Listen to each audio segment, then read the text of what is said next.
I don't know, a few years ago, when I had about 30,000 people on the Facebook page, and I was doing it myself with one person basically helping me, and it wasn't Anna. We're trying to get her to get a Facebook account. She still doesn't have one, and so I had one person, and that person stopped helping, and I was contemplating closing the page down. I mean, I couldn't do it myself, and somebody I'd met, didn't know very well, somebody I'd met who lived in Mexico, a woman named Marianna Gonzalez, stepped forward and said, "I'll do it." And she did. She stepped into the role. She built the page up. We're now looking at 80,000, and she's done an excellent job co-administering the page. She translated Eat Like You Care into Spanish. You know, this is a really serious issue. We've got a lot of people all over the place who speak Spanish, and we don't really have a lot of resources for them. And I really felt strongly about wanting to get Eat Like You Care translated. Translating a book ain't an easy task. I mean, especially a book with like a lot of philosophical concepts that you have to really, you gotta. It's not just a question of going word for word. You have to be very, very careful with what you did. And she did an absolutely fabulous translation. I think she's done a real service for spreading the abolitionist vegan word in the Spanish-speaking community. She's got lots of talents, and she's going to tell you about some of them right now, and something else that we've just launched on the page, which I'm really excited about. Marianna. So one of the many ways in which we can communicate abolitionist ideas is through drawing and other art forms. Now, as Foucault mentioned yesterday, if you have an interest in art and you would like to express yourself creatively, then you should do it, and you can do it.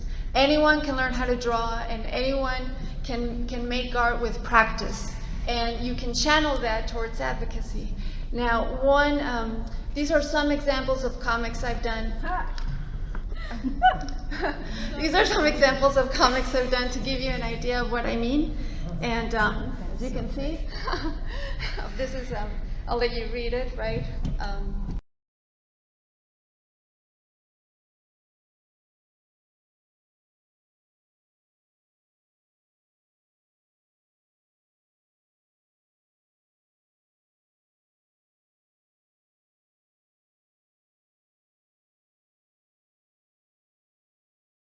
So you see that there is no difference. It's trying to communicate there is no difference between a cat and any other non-human used for food and other purposes.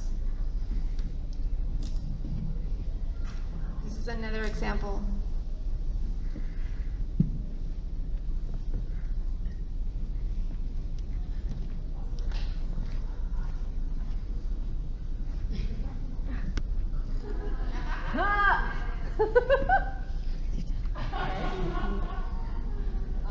All right. This, you see a lot of imagery out there, and I don't see necessarily any promoting a clear abolitionist message that is against welfare reform.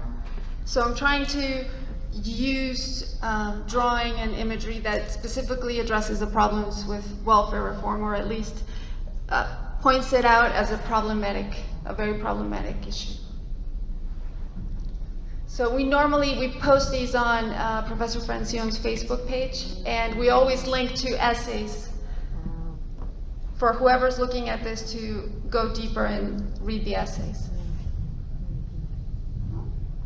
This is also addressing the problem of humane treatment.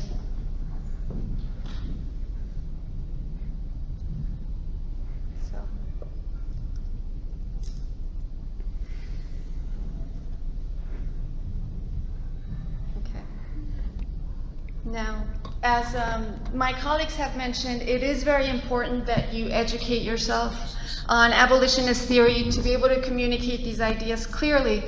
But when it comes to advocacy, it's also important that you enjoy what you're doing. And in order to enjoy what you're doing, it's good to optimize and make use of your personal talents. So give it some thought. right? Identify creative ways to communicate these ideas for the benefit of animals. Thank you.